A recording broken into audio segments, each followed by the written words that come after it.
एक दिन एक आम टेलीस्कोप स्कैन में कुछ ऐसा सिग्नल मिलता है जो मुमकिन ही नहीं। एक प्लैनेट जो हर मयार में जमीन जैसा है। जब इंसानियत अपनी ही अक्स से सामना करती है तो क्या होता है? समाजी इनकलाब से लेकर साइंस के नए मौजज़ात तक, ये कहानी है जमीन के असल हमशक्ल को ढूंढने की। अस्सलाम वालेकुम दोस्तों, नेक्स्ट टीवी की वीडियो में एक बार फिर से खुश आमदीद। जरा सोचो, एक दिन सुबह उठकर खबरें देखो और दुनिया के हर टीवी स्क्रीन पर एक ही हेडलाइन लिखी हो, हमें जमीन का जोड़ मिल गया है।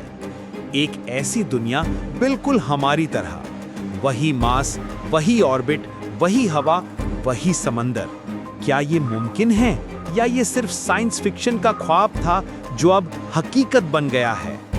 नवंबर 14, 2025। एक टेलीस्कोप एक रूटीन स्कैन में ऐसा सिग्नल पकड़ता है जो किसी ने पहले कभी नहीं देखा। प्लैनेट ईडन 2, एक परफेक्ट रिफ्लेक्शन ऑफ अर्थ। और दुनिया की सांसों में एक लम्हे के लिए खामोशी छा जाती है, क्योंकि अब सवाल ये नहीं कि क्या हम अकेले हैं, बल्कि ये है कि क्या हम दुगने हैं। इस खबर ने पूरी दुनिया को हिला दिया। किसी ने अल्लाह का शुक्र अदा किया, किसी ने डर से दुआ की, किसी ने कहा यह कयामत की निशानी है, और साइंटिस्ट्स ने कहा यह इंसानी तारीख का सबसे बड़ा डिस्कवरी है। न्यूज़ चैनल्स पर लाइव डिबेट्स, स्ट्रीट पर लोग आसमान की तरफ देखते हुए सोच रहे हैं कि क्या वहां कोई और भी मेरे जैसा इंसान हो सकता है। फिर शुरू होती है scientific gold rush. NASA, ESA और हर स्पेस एजेंसी ने अपने मिशंस रीडिजाइन कर दिए। नए टेलीस्कोप्स, नए एआई एल्गोरिदम्स, नए सिग्नल्स डिकोड करने की कोशिश।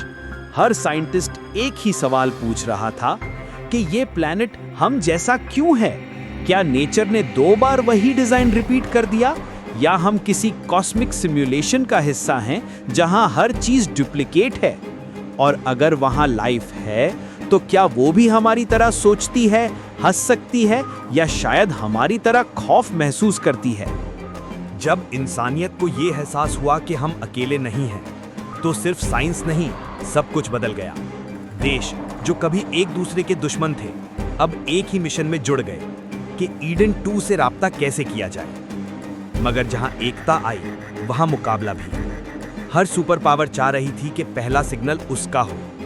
नए सैटेलाइट्स, नए प्रोब्स, नए एआई रेडियो कम्युनिकेटर्स, ये सब कुछ एक इंटरप्लैनेटरी रेस में तब्दील हो गया। इकोनॉमी ने नए रास्ते खोल दिए। एस्ट्रोगेशन एक नया इंडस्ट्री, टेराफॉर्मिंग और स्पेस रिसोर्स एक्सट्रैक्शन जैसे लफ्ज अब स्कूल टेक्स्ट बुक्स का हिस्सा बन गए।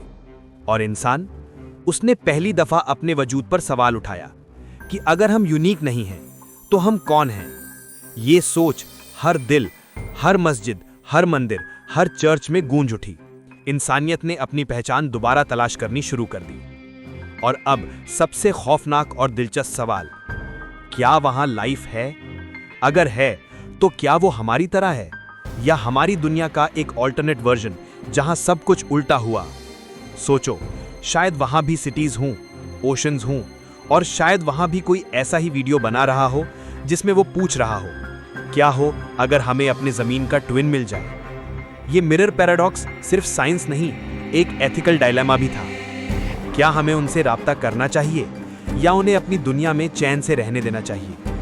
साइंटिस्ट्स ने एक नया रूल प्रपोज किया, द कॉस्मिक प्राइम डायरेक्टिव, कि अगर हमें उनकी एग्जिस्टेंस का पता है, इसका मतलब ये नहीं कि हमें उनकी दुनिया में दखल देना चाहिए। लेकिन इंसानी क्यूरियोसिटी, वो कब रुकती है?